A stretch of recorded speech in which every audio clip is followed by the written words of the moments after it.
Welcome to Decades of Horror, the 1970s. Can I be the butter in your pumpernickel bread? Oh, you took me. This is episode 248, recorded August 13th, 2025. Gruesome Magazine. Do we have to call HR on Chad again? Why? What did I do this time? Yes. Megan. Putting some Double entendres about pumpernickel and oh, bread. I know what you mean. Yeah. Can I be the ham in Oh, your my God. belly snap? Don't you be putting any butter on my pumpernickel. Shut up. All right. I'm your host, Doc Rodden. And this podcast is about horror films released between 1970 and 1979. Each episode, my co-host and I will tackle another classic or not so classic film from this wondrous, groovy, gory, and influential decade. Well, we might have one of those or not so's tonight. Oh, we don't know. Joining me tonight is Jeff Mohr. Jeff, how are you doing, sir? I'm doing great. I charged my batteries today. All right. I like it when batteries are charged. Also joining us tonight is Bill Mulligan. He's a writer, director of special effects guru, all-around nice guy, and published author. What is the book? The book is ROM. Like today's movie, it has demons. Unlike today's movies, the demons are entertaining. Ah. And how do you spell ROM for those listening? RAUM. So head over to what, Amazon? And And don't ask for it. Like, don't go to the bookstore and like ask for it too many times, because this is an actual name of an actual historical demon, and that can get you in trouble. I would hate to lose a reader. You just keep repeating that name. Someone yelling at the bookseller, and all of a sudden, like a hand comes out, snatches them to the hellish abyss, and they didn't even get a chance to buy it. Oh, which we is like the worst that part. Hellish abyss. All right. Yeah. Also joining us tonight is Chad Hunt, comic book artist and co-host of Decades of Horror, all of them, as Jeff likes to say. And he's a very nice guy too. How you doing, Chad? I'm okay. I feel like a bag of hammered poop, but that's going around. A bag of hammered poop. A bag of hammered poop. I don't even know. You can also get that on Amazon. That cannot be a good thing. All right. Well, before we get started with our review of Dark August from 1976, Jeff has something to say about Play Now Media. Well, you all know that we partner with Play Now Media, on which you can watch Decades Before the 1970s on their Wicked Horror TV channel, the Classic Horror Movie channel, and the Classic Sci-Fi Movie channel, because the older I get, the more stuff is classic, I guess. Yeah. 70s is now classic. Anyway, so yeah, you can watch us there. And if you want, we have a promo code that'll give you a little bit off. The promo code is DOH70, DOH all caps 70. And for that, you get 20% off your first payment. So on the monthly plan, your first payment would be $6.99 a month. You'd get $1.40 off. On the annual plan, which is $50, you would get $10 off.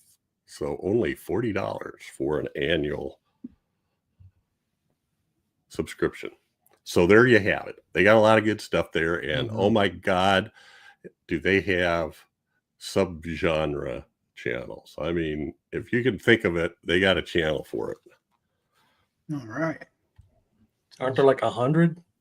Yeah, they're over 100. Wow. I couldn't even, the ones that trip my trigger are POV horror, which is found footage, and cryptids, and I don't know if they wrestling. Yeah, there's a professional wrestling channel. Bigfoot wrestling. That's a cryptids. And Bigfoot wrestling. That's another. Bigfoot wrestling. Zombies. Jello wrestling at that. It's really weird. And grindhouse movies, trashy science fiction movies is actually a channel they have. So it's whatever you want to. Whatever trips your trigger. Vampire movie. Edging those vampire bites a Bigfoot, and then the Bigfoot becomes a vampire. And wouldn't that be like Paul Naschy probably did that? Sounds like. Oh my God. All right. Well, thank you, Jeff. Yeah, you're welcome. Let's get into our movie tonight. We're going to kind of go through this card here. We're going to share our first impressions, and then we're going to talk about the movie. And then do we have feedback today? A couple. We have a couple feedback at the end. You want to stick around for that because they bring up some really awesome stuff. It's always a blast at the end of the episode to do the feedback. All right, jumping into the card, we have Dark August, 1976, directed by Martin Goldman. The writer is J.J. Barrie and Martin Goldman and Carolyn Barrie. Credited as Carolyn Shalene. Carol Shalene, yeah. Carol Shalene. The cast includes Kim Hunter, J.J. Barrie, Carolyn Barrie, Kate McKinnon, and Frank Bongierno. You got it. Sure. Production is Raffia Productions. Filming location is Stowe, Vermont. Filming dates started June 22nd, 1974 for a 3-week shoot. It was released September 10th, 1976 in Shreveport, Louisiana. The budget was $125,000, and the synopsis is as follows. A man accidentally runs down a young girl and has a curse placed on him by the girl's grandfather, an occultist. He goes to a spiritualist to help in fighting the curse. That's a good premise. Yeah, that's pretty much it, right? Yeah. You So can do a lot with that. Now we got to find out, when did we first see this? What was our first impression? Does this film hold up today? Who picked this? Moi. All right, moi. You are up first. What? Give it. I was tinkering around Tubi one day, seeing what they had, and Dark August showed up, and I was like, wow, I've never seen that. And it was a 70s flick, so I said, why not? Never seen it. Let's go for it. Let's do it. And if you ever have problems sleeping at night, Watch this movie. watch this movie. Because gee whiz, it took me a couple of nights to get it done with it. I was so bored. I was really bored with it. The acting was okay, and I like the acting in it was pretty good, but the story wasn't. It seemed more like a half-hour episode of a horror anthology or something like that, or it should have been. Not really enough there, meat on the bone to stretch it out to a feature film length, I don't think.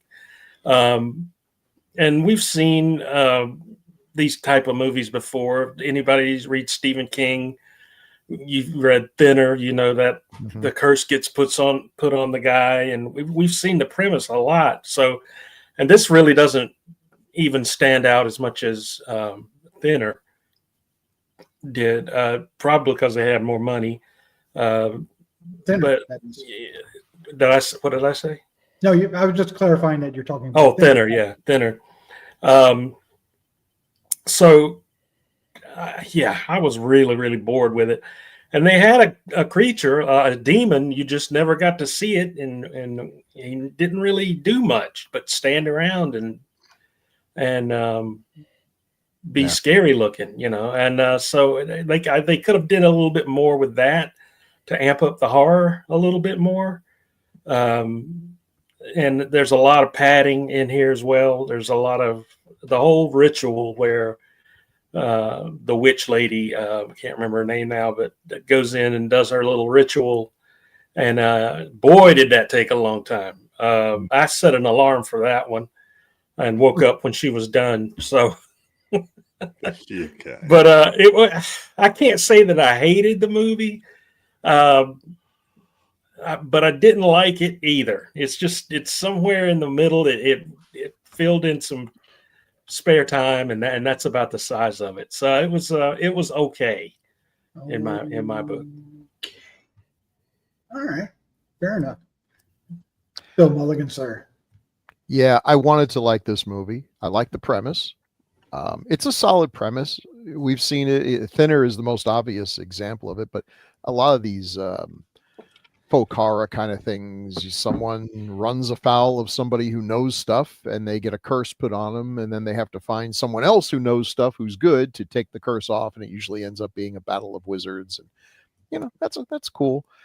And I think you could have given this basic idea to 10 different writers and gotten 10 good scripts, but the one they went with, Chad has it right. There's not enough there. The movie is so obviously padded.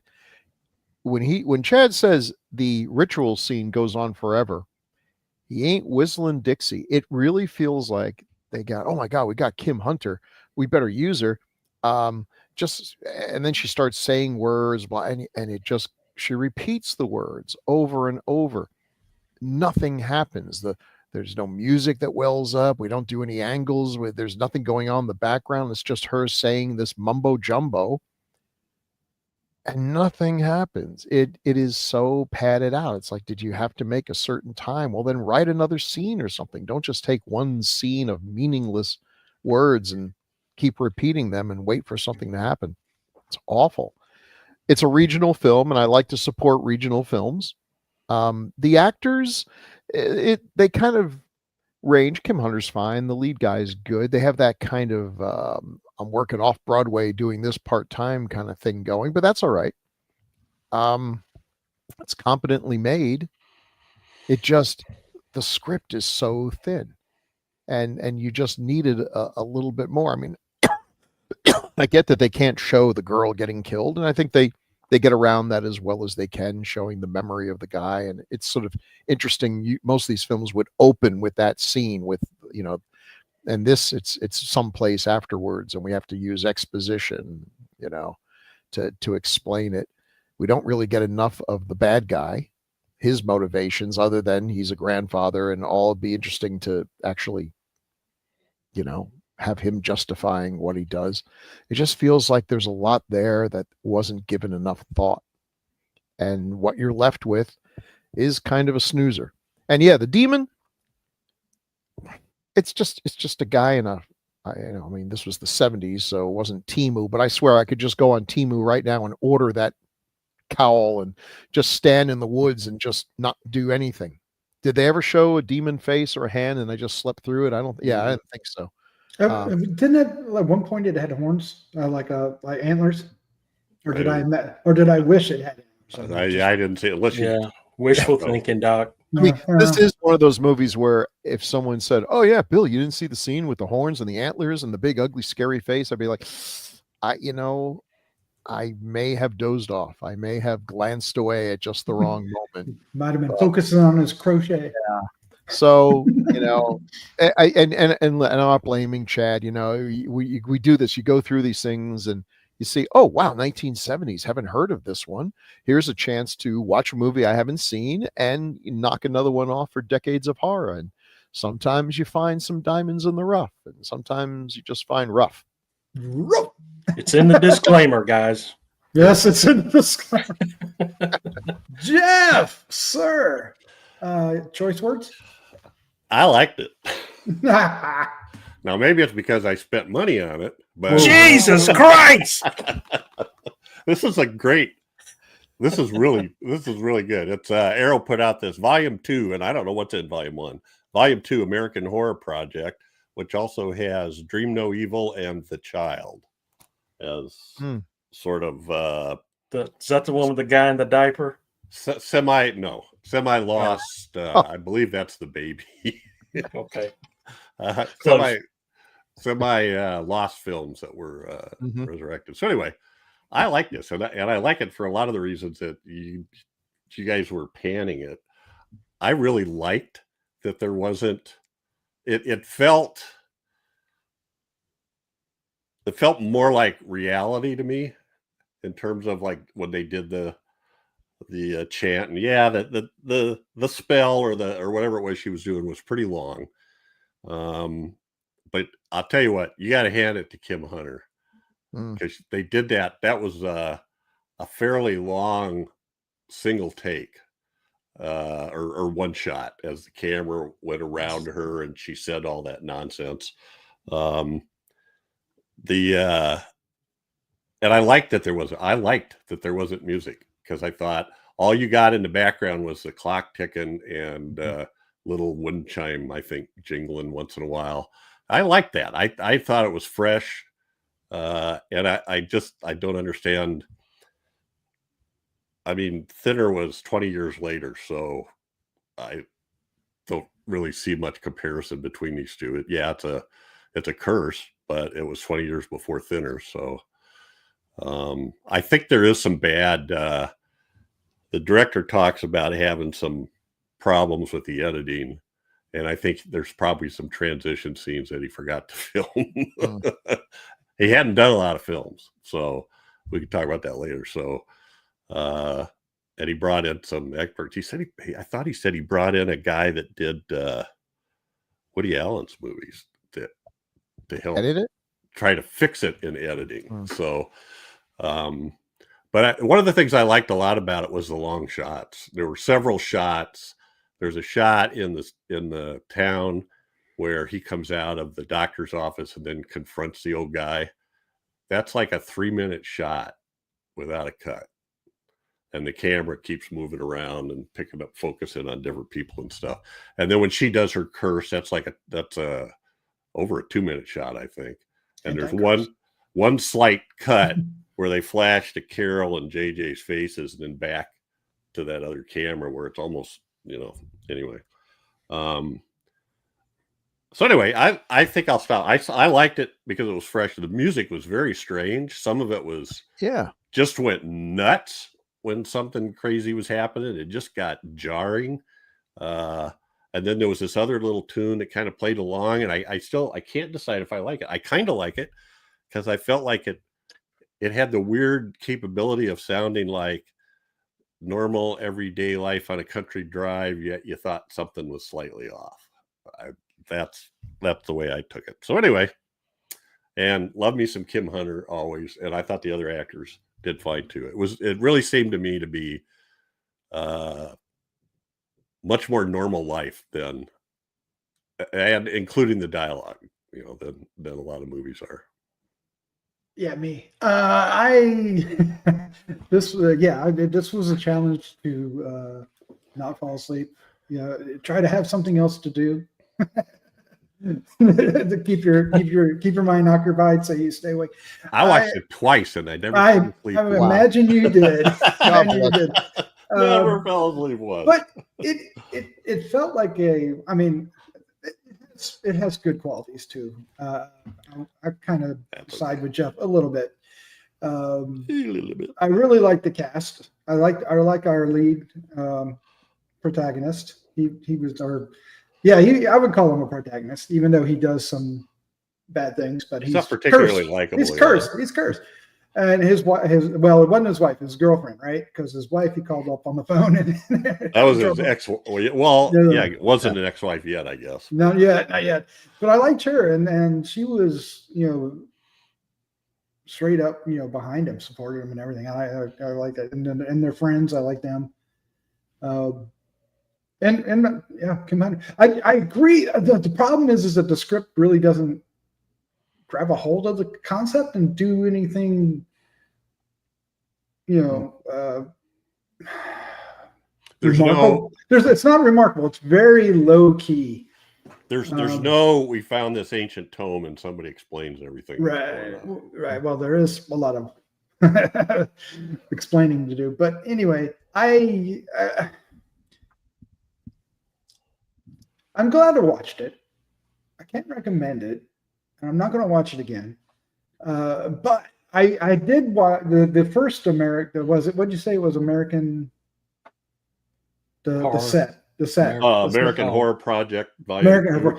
Yeah, and I when the first one came out way back when, I reviewed it.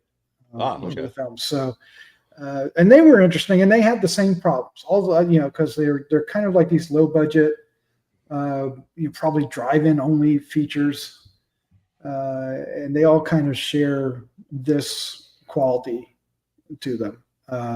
So it's a slice of 1970s filmmaking. It's very much on the indie side. It probably did, I don't know if it did film festivals, but in today it would, right? It would go to a year worth of film festivals first before it went out Mhm. to the theaters or something.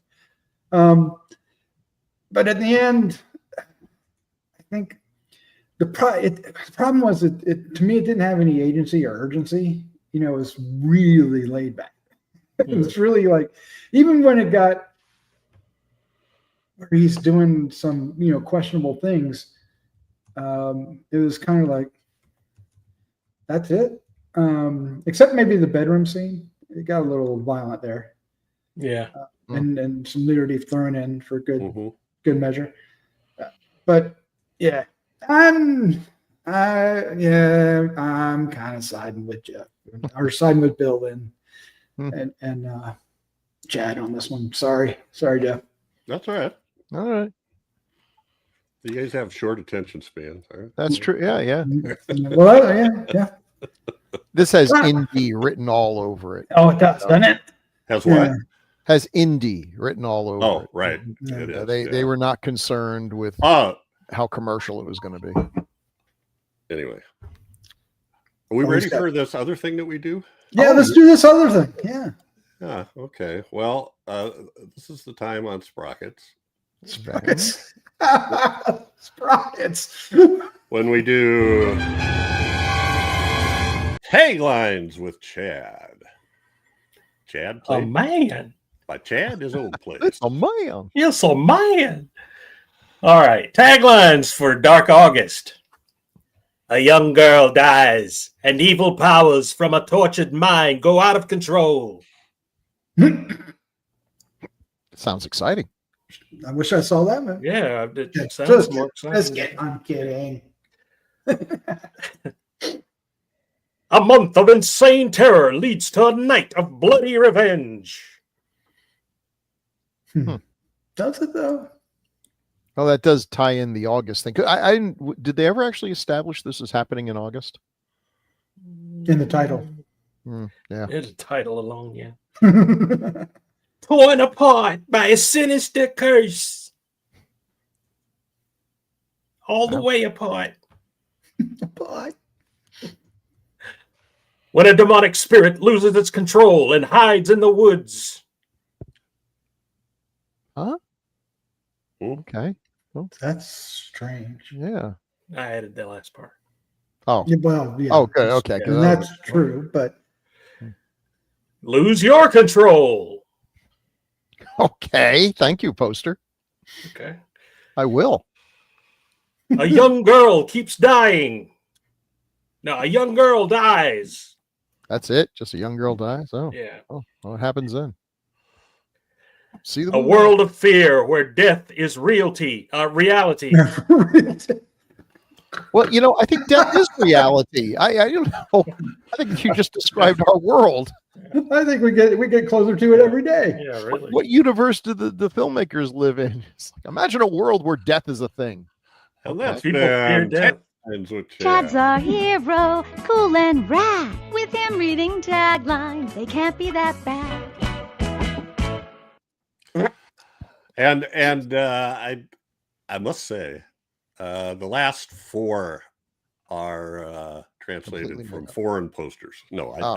that totally. Foreign made up. posters. I know One day they I don't want- make any one day sense. I want but you to I'm like, do what that. the hell? One day I want you to have like Alright, 20 alright. taglines. A and young at the girl very end dies. just say, I made all of these up. I Lose your control. All right.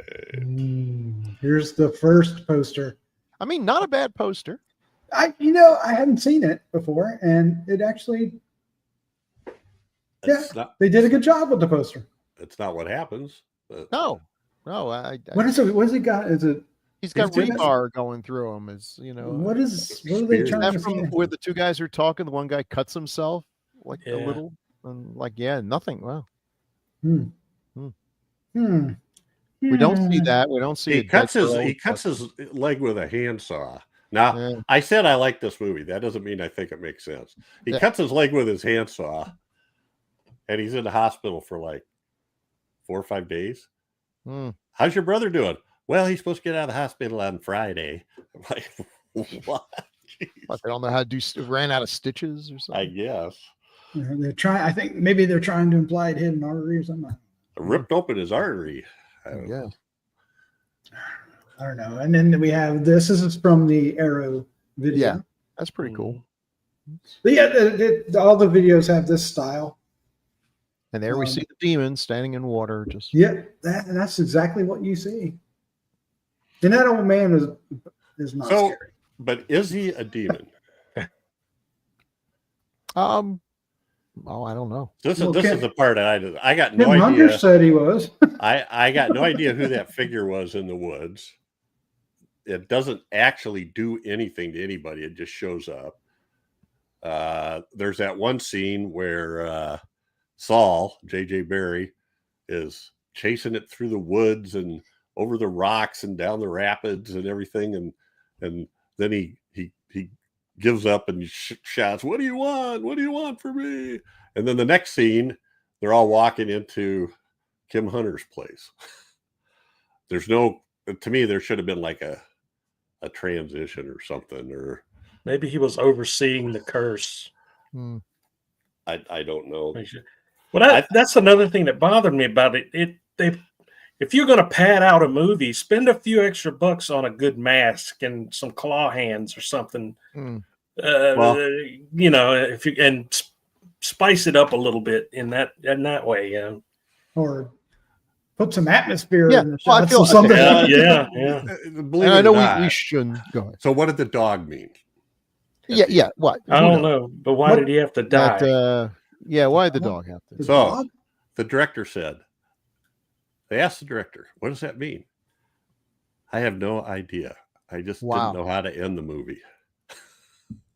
See, I was thinking they're trying to say that even though the curse is gone, the guilt will go on, so he is still cursed, but no, it was just basically we had to end the movie. Well, he already feels guilty. We're skipping over. I guess we said at the beginning, but at some point in the past, he has hit this little girl that ran out of the tall grass in front of him. He didn't appear to be going all that fast. No, and didn't seem to be his fault. Apparently, there was a hearing, and he was acquitted. Yeah, but Grandpa is like, right. I'm putting a curse on you. Which that's the other thing. That little ball thing was kind of like a voodoo doll, but maybe that's what those things were sticking out of them. Were supposed to be like the pins you stick in a voodoo doll. Oh, that makes sense. Yeah, that would be voodoo. That makes perfect sense. But it just looked like a lump of wax with seeds in it, is what it looked like. Yeah. Right? I thought it was like a dried up apple. and they do it's not this guy's fault. You got to teach your kids not to go running out of the tall grass into a street. I mean, this is the guy is not like the kids in Pumpkinhead who richly deserve to have a demon chasing their asses down.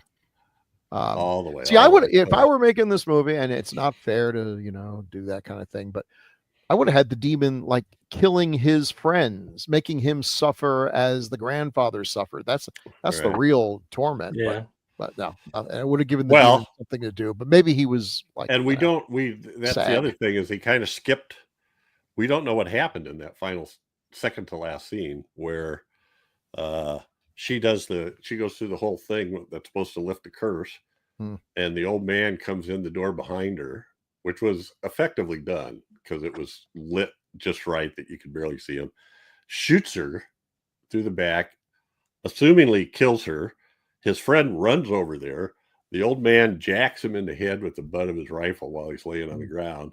And then the next scene we cut to is Saul walking around outside with his dog and his rifle looking to see what the hell is, So I don't know who died, who didn't die. Did the old man die? Did they go to jail? I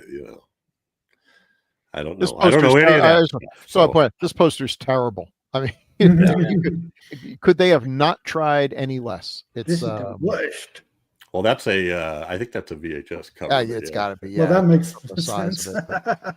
And boy, I'll bet that made it fly off the shelves. And just surprisingly, though, there was a lot of foreign posters. Yeah, they were all the same, but I was surprised at how many were like there was a couple Spanish. The one that was totally different from Dark August was Presagio Tenebroso.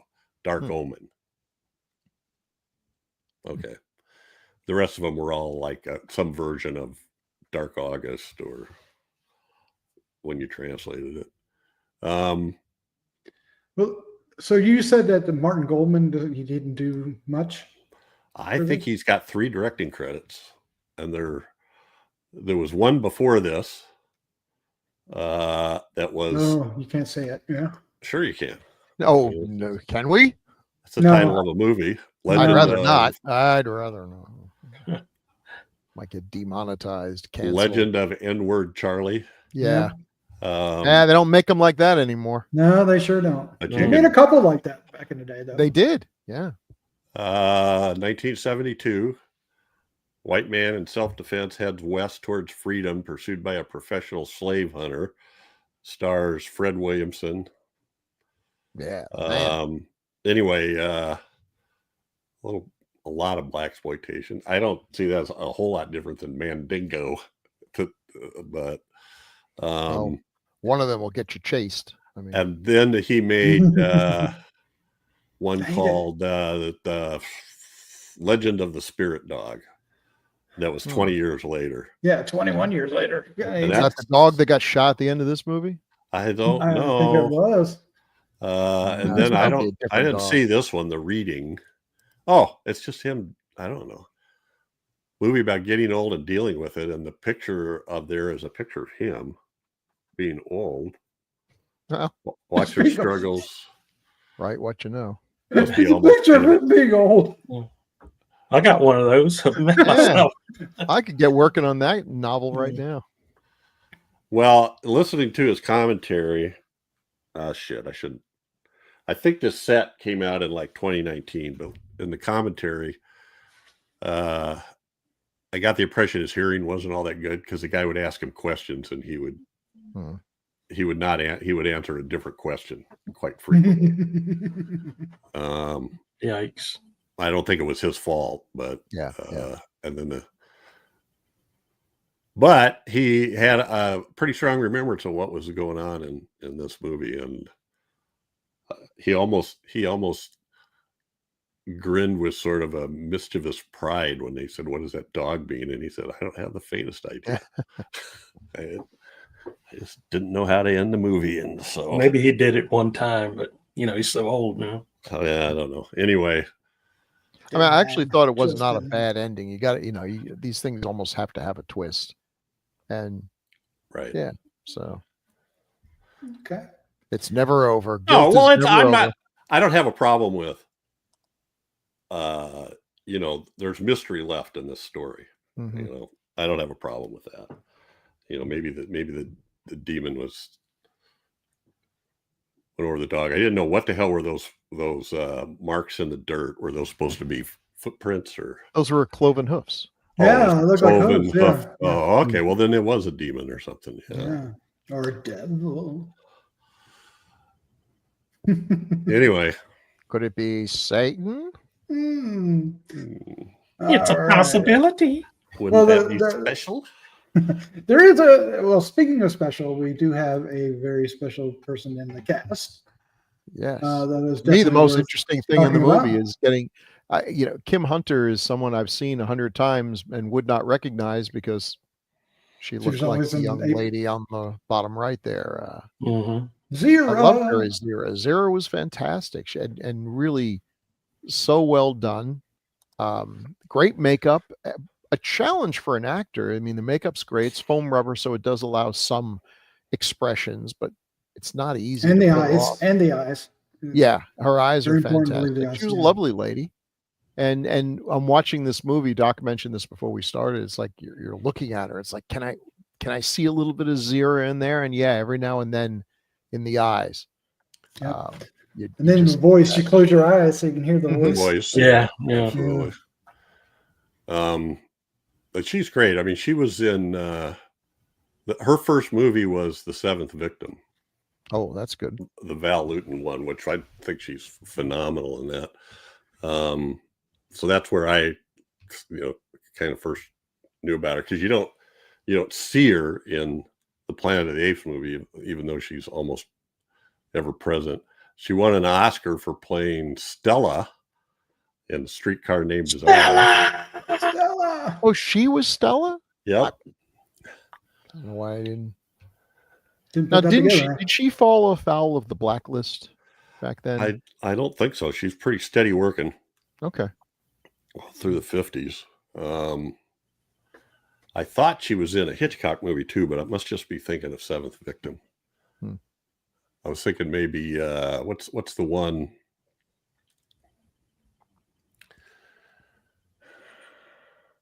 Where Uncle Charlie comes and he's like a serial killer, and they find out about it. Shadow of a Doubt. Yes.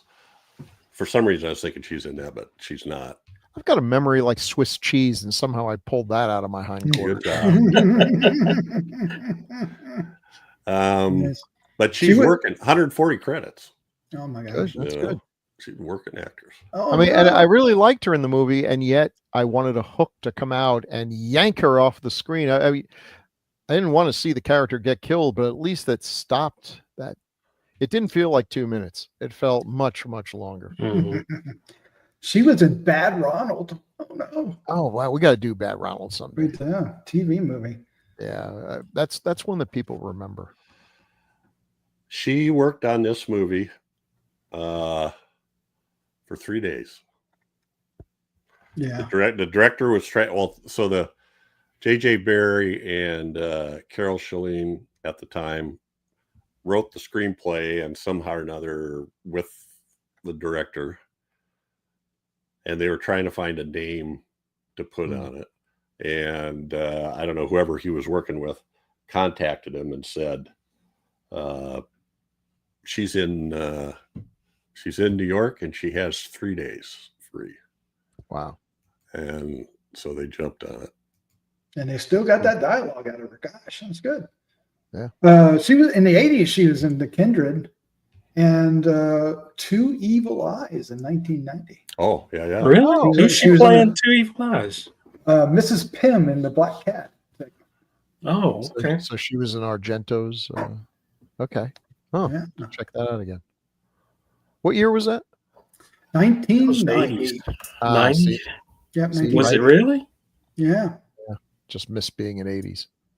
You could sneak it in. The Kindred is 87. Crowbar that puppy in there. Yeah, they started shooting it in the 80s. Yeah. That's the ticket. Probably. Yeah, why not? Lots of TV with steadily, some kind of movies spliced in there. That sounds like The Dark Side of Innocence. That's just a drama. A TV movie. You see, I'm thinking, wasn't she on? Yeah. And I remember her from this too. She was on The Edge of Night for 113 episodes in 79 and 80. Oh, okay. And I want to say, I know I'm going to be wrong, but some other famous actress was in that. I can't remember if it was, Demi Moore was in a soap opera for a little while. And so Lori Loughlin was in it. That's who I was thinking of. She did do an episode of Night Gallery, The Late Mr. Peddington, whichever episode that is. Frozen. So, yeah, maybe we'll see her again soon. What is hint. a TV show called The Evil Touch? Was an Bill's frozen in carbonite. I'm frozen in carbonite. Oh, this is weird. No, it happens all the time. no. The Evil Touch television series 73-74 anthology horror, science fiction, and mystery series hosted by Anthony Quayle, and under stars it lists Darren McGavin and Anthony Quayle. Anyway, she was in an episode of that. Okay. 2 episodes of that, actually. Hadn't heard about it. I wonder if that was with Anthony Quayle, if that was a British series, or although Darren McGavin directed 2 episodes. Wow. I don't recall ever hearing of this. Yeah. He was in 3 episodes. Vic Morrow was in 2 episodes. Wow. Hey. I gotta look this up. Yeah. Somewhere. I like the photos at the bottom that you chose, Bill. It's just a really good comparison. Yeah, I found Mhm. somebody did that for me. I just found that on the web. But yeah, it is good. It does show her, and she was fantastic as Zira. Yes. She and Roddy McDowell were so good together and Mhm. everything. That's why Escape from the Planet of the Apes will always be one of my favorites of the bunch, despite being the most depressing. More depressing than Beneath the Planet of the Apes, where they killed the Everybody. Earth, is Escape from the Planet of the Apes, which just like, oh God, 70s. Could you just cut us a break? Yeah, now? you can. I mean, you could probably make an argument that it's better than the first one. Escape Beneath yeah. the Planet. Yeah, and but Planet of the Apes is so every one of them Can't has quite do something good to say about them, except for Battle, which is pretty much where. Well, she has the interspecies kiss with Charlton Heston in Planet of the Apes too. And she talk about her acting in that. ugly. She was the awkwardness and the disgust and you came across really well with her. Even with the makeup, that's so good. Our protagonist is J.J. Barry, who I spent the entire movie trying to place. Where the heck did I see? I know, doesn't he look familiar? Yeah, I don't think I've seen him in anything. Looking at his credits, none of it recognized. History of the World Part 1, Prehistoric Man, Spinal Tap, Rack Jobber. I remember him in Spinal Tap. What was his name? Rack Jobber. It says here. I don't know what that means, but I can't remember. Rack Jobber. I remember seeing his face in there. He's an interesting choice for a protagonist. He's not a pretty boy. He's not, he's not the typical leading man, good looks, but he seems legit. He's got acting chops. I think in some ways that kind of works to the detriment. Okay, like the scene where he's talking to his ex-wife. That really felt to me like the director just said, you're having an argument with your ex-wife and go. And then he just started doing it. And because it's not a very interesting conversation. The point is quickly made and then repeated over and over again. And it just felt to me like this is going to be on my acting reel. I believed it. He was doing a good job, but it way outstayed its welcome. It did. Yeah, it's possible. And the director said that the guy interviewing him said, so a lot of this was ad-libbed. Well, no, most of the time we stuck to the script, but then he also says, and most of the time we were ad-libbing. He says most of the time twice. So I don't know. It felt like a lot of it was. Mm-hmm. I know one thing: he didn't take a bath the whole time, and by the end, his little denim. That's right. He did take a shower. Yeah.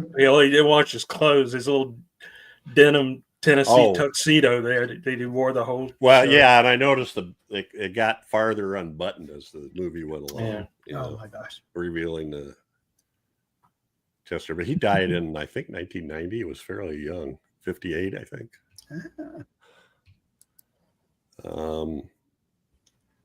So I think he did 7 episodes of Barney Miller, so that could be a strong presence. Barney Miller fan. Was he a cop or a criminal? Different people. Oh, wow! Over the 7-year run here.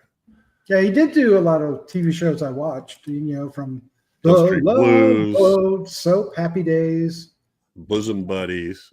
I like it when some actor apparently must be friends or just really impressed the people making the show, where they keep casting them as different characters. So you'll have Ian Ogilvy is on Murder, She Wrote almost every season, playing a different character, and you're like, hey, I don't have to be Jessica Fletcher and know this guy's the killer, because he's killed 5 or 6 people in previous years. He did 4 episodes of Laugh-In. Yeah. So that's kind of interesting. That's he had a comedy side of him. So. And is Carolyn Berry she was his wife, the girlfriend. They got married during the production. Oh, Oh, that's nice. So that's why she's billed one way originally, and now her credits say, but they only lasted about 10 years. Well, It was the way he beat her up in bed. No, stop. Oh, now this is interesting, at least to me. Now I know where I recognize her. She was in Star Trek OG episode. Oh, She was Metron or Metron, and I'm trying to see what the episode title was. Arena. Oh, heck. That's a classic. wait, Arena isn't that the one where he fights the Gorn? Yeah. She was the Metron at the end. She was the alien who shows up and is all douche. I thought it was just an effeminate guy, but I guess it was her. Oh, okay. Did an episode of Next Generation, episode of Man from U.N.C.L.E. Again, doesn't have a lot of, just 23 credits, but that doesn't mean she didn't, do a lot of stage work or anything. Yeah. Very little information on, there's just no information on her life, basically. So anyway, yes. well, we should. And Also I thought she did good. She had She was she fine. had kind of a fresh, likable. And then we have the grandfather guy too, guy with the lean. His name is William Robertson. Is that right? And yeah, born in 1908. That sounds right. But he was in Christmas Evil. Was he Santa Claus? He was a guard. Oh, He was a guard, and he was in Hero at Large. He played a bum. Oh my God! Do you remember Hero at Large? yes, I do. Yeah. Oh my God, that's like a. I mean, they didn't give him a superhero lot to do parody. in this. with Yeah, they didn't give him a Chopper. lot to do here. Well, strange. One of the other things they said is this really was shot entirely in Stowe. That J.J. Barrie's house was, I think it was the director's house. The Jeep was the director's Jeep. The town, sounds when they were in the jail, that was the jail inside the Stowe, Vermont courthouse. The firemen were the real firemen. Yeah, they looked like they were had zero I acting. think the police experience. was real It was police hilarious. too. I think they. I mean, that's smart. This is probably some hometown, hasn't had a whole lot of Hollywood productions, and it's like, hey, some local folks are making a movie, and everyone gets excited and wants to be a part of it. Get some production value out of it. Yeah, no, the town was, from all accounts, was all fired up about it. Was excited, and it's a small town. it's- So there's a shot of the demon as himself. specter, demon, whatever it is. Yeah. So, I mean, it's a good image to start with, but they never truly bring it into the story or any. Yeah, I could have. Never mounted to much, right? Mm-hmm. Yeah, and usually there's a progression with those kind of monsters that are little shown at the beginning, and then as it goes, you'll see a claw or a gnarly hand or something. Teeth. Yeah, or you'll see something until the final reveal at the end. But I got the feeling that he was there to implement the curse, and That's it. That's what I felt like he was there for. It would have just been good. Keeping the evil coming. Yeah, I just felt like it would have been, if they were going to pad the movie out, less gab and more monster. Less gab and more monster. Well, I threw this one up too because it was shot after shot like this, but it was because it was such a gorgeous. Their sort of scene segue was a shot of the mountains, but it was gorgeous. But it's very strange. The director made his chops doing commercials, and I guess he was sort of famous where he was able to do a string of Coca-Cola commercials, and they gave him full control. And he did these commercials where they had like almost a full bottle on the screen, and then people were doing exciting things inside the bottle, kind of like, like downhill skiing and, the kinds of stuff that would make you want to drink Coke. You're frozen, aren't you, Bill? Oh, totally frozen. I Yeah. couldn't hold Totally the position for that long. Um, Hey, some of the commercials back in the 70s were awesome. I still think the Levi's commercials were some of the best art that's ever been done. So yeah, I guess now this was him telling the story, but he was highly regarded for that. And then I believe the cinematographer, it was their first deal like this. He may have worked on commercials too. The producer, it's like one of the few things they ever produced. It was the first thing that she produced. She was a actor for a short period in the 60s. Was it Marianne Cantor? And then the director made this comment, which I thought was a little strange. He said he was lucky enough to have been in a position that he could have done anything he wanted to. Which made me think like maybe his family was wealthy and he wasn't constrained by money. That I don't know. I don't know where else it was. And when he talks about places he lived, he talked about his house in Jackson Hole burning down, which is not a cheap place to live. And then I don't know what else other places there were, but anyway, it did sound like an interesting guy, Yeah. And he said he liked making movies, but he didn't do it very often. No. I don't want to crap all over the guy. I mean, I wasn't not crazy about the movie, but he was out there in the arena. He made a movie. And Yeah, I don't think the direction is the problem. no, It's just the script. That's And he also wrote the script with JJ. So I also thought there was I said I like the cinematography. I like I suppose it's the direction that creates these long shots. But there was a shot from inside like the general store or something looking out the window that I just liked. There was a bicycle hanging there and him and his friend Theo were talking out on the sidewalk. And then he ended up coming in. I don't know. I just thought it was an interesting shot. yeah, I mean, he wasn't afraid to move the camera, so it wasn't always static. Like you said, during our wonderful seance. witchy poo. That's it. Whatever the hell that was. It went around the table, right? It went around her. Yeah, it did. Yeah, it did. And I like that. I mean, he did that a couple times, not necessarily going around, but he would choose some shots, and he didn't overdo it. I don't think the direction was a problem. No. It Uh, all starts with the script. It all starts with the script. It all starts. You can ruin a good script and ruin what would have been a good movie, but it's hard to make a great movie out of a not great script. All right. Yeah, it always worries me when you hear about they're filming, but the script ain't done. It's like, how do you do that? Movie, how do you do that?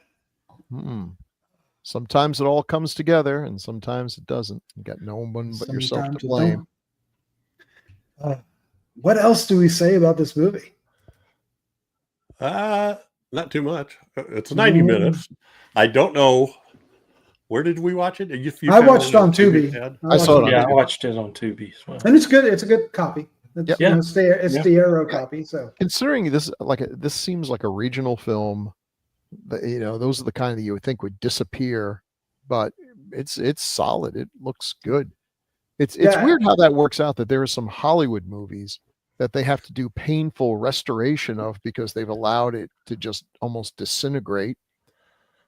And then you'll find something, some little sting of death shot in Florida by a local filmmaker, and it looks like $1 million. Mm-hmm. Yeah, and that's the American horrors.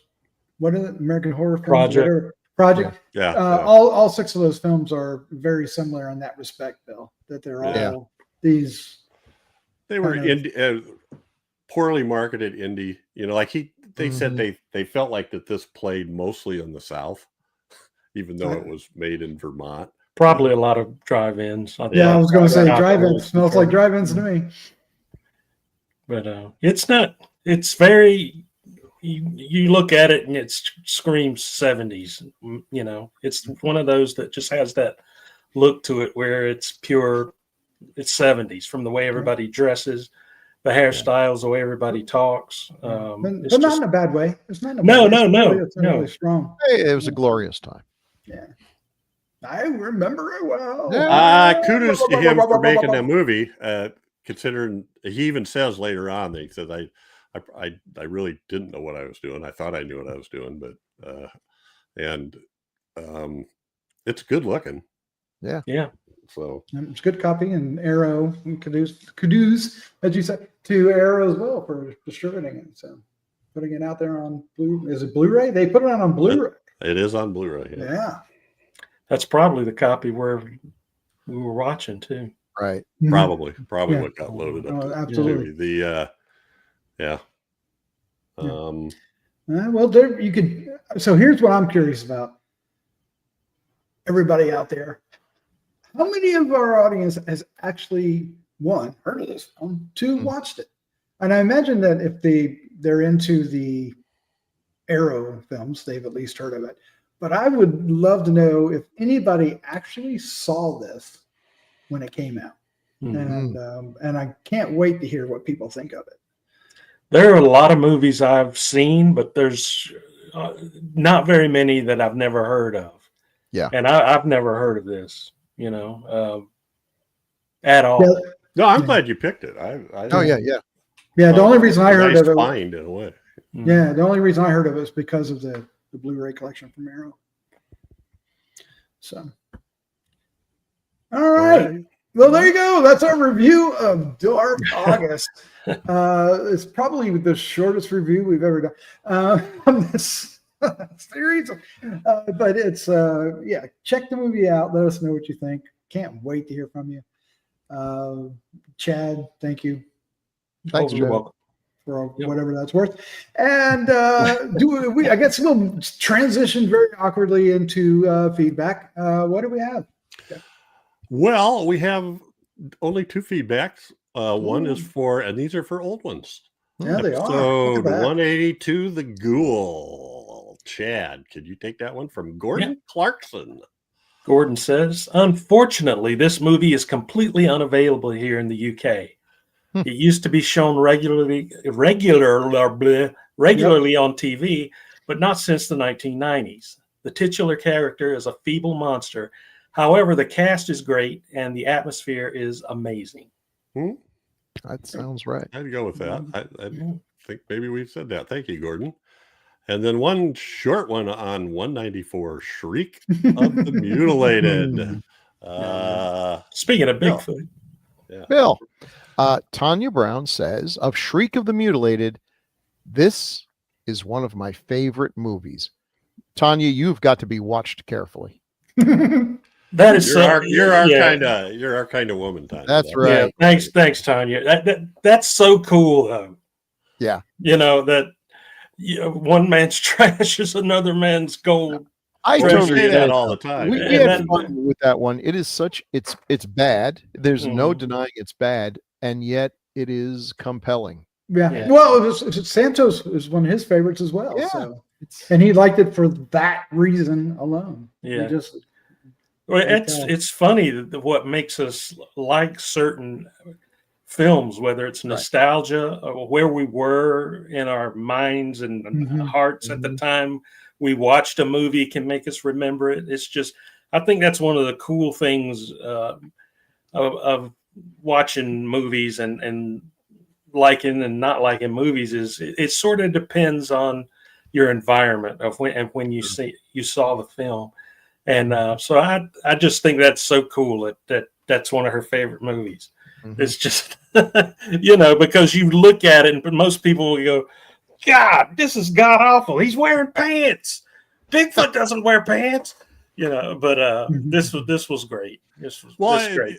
It is. And we talk about this all the time on classic era, especially, but sometimes on here, it has to do with how old you were and when you first saw it. Yeah. And a lot of times on the classic era, we talk, I think it was Tarantula where we got in a discussion about certain things freaked us out. Whereas like that thing didn't freak me out. And you get in a discussion with somebody about when the first time they saw The Wizard of Oz, what was the scariest part? And it's everything from the witch to the flying monkeys to the Oh, the guards. flying monkeys. To the shoes curling up. I've heard people say the witch's shoes curled up. And the trees throwing, the living The trees. For me, it was Dorothy falling into the pig pen because that would scare the crap out of me, and is actually possible, more likely than a flying monkey. Yeah. So anyway, same thing. That's why Tingler hit me big time. The whole sequence where the guy is trying to scare his wife to death. Oh, that's so totally freaked me out. And then she comes out of the red. Yes. Right. That one scene of color. Yeah. That's cool. And they did it so well. Totally freaked me out. Oh, I mean, freaked me out.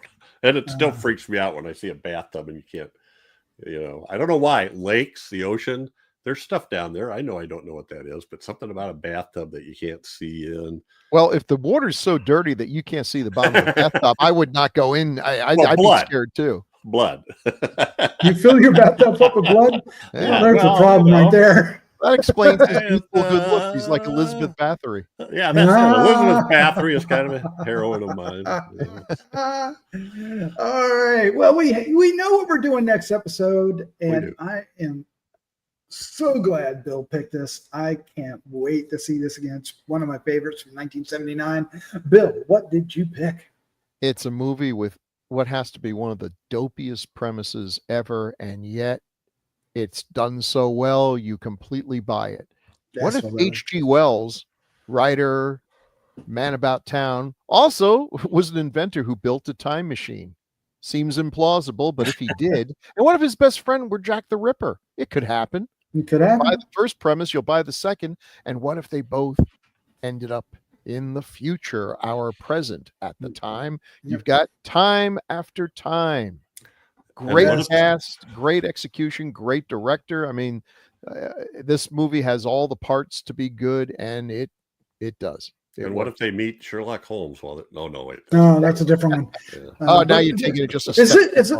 Yeah, Malcolm McDowell's in this. Is this one of the few times he plays the good guy? One of the few, and he's so good at it. It's just that he was so great as a villain. He didn't probably get that opportunity often, but you look at this, and that may have started with Clockwork Orange. Yeah, so good. And Caligula, which came out about almost the same time as this one. So and David Warner is fantastic in this too. Mary Steenburgen, Mary Steenburgen. Does he manage to keep his head in this one? He does. He does. But man, he chews the scenery, and it's wonderful. Yep. And it's Nicholas Myers directing. Yes. This is going to be. Who directed all the good Star Trek movies before. There you go. There you go. Well, I think he's from Iowa. Well, that explains a lot. Yeah. It does, doesn't it? No. Or he just went to. I'm looking real quick here because I know there's some connection there. Nicholas Meyer. He was born in New York City, so I don't know what the hell. Oh, there you go. New York City. New York City. He went to the writers' workshop at University of Iowa, which is that's there you go. Thing. Yeah, that's that. I knew there was something there. Yeah. Well, it's going to be I'm looking forward to it. 2 weeks needs to fly by fast. And speaking of 2 weeks, that's when we will return with our next episode, doing Time After Time. We also would greatly appreciate it if you hit the like, subscribe, share with a friend, so we could find more horror fans just like you to share in these remembering these great films from the 1970s. Yes. And we also have Patreon, and on Patreon, which is under Gruesome Magazine, Patreon/Gruesome Magazine, we for the 70s we did all 20 episodes of Kolchak the Night Stalker. Yay! And had a blast revisiting that. We've been toying around with what we're going to do next. I think we've decided. Now we just got to get it planned. And once we get those that we'll share, you might have heard a tease in this episode. Oh. So you have to go back and watch this again. No, you don't have to do that. Just hold on. Join us next week. Now, I do want to point out. Go ahead. Point. Doc, there's the show we're kind of talking about has 52 episodes, It's going to take us a while. which will take us 2 years to do. And a movie. If we And a don't movie. skip any. Yeah. Yeah. And the movie. Yeah. Yep. Mm. So I think you gave it away. All right. Let's this was a blast, even though the movie is questionable. Thank you so much, Chad, for picking it. And thank you, Jeff, for joining us. Bill, you too, you frozen monkey, you. And let's say goodnight. I'm waving my hand. You are indeed. Good night. Granny Good night. style. Nah. Good night, everybody.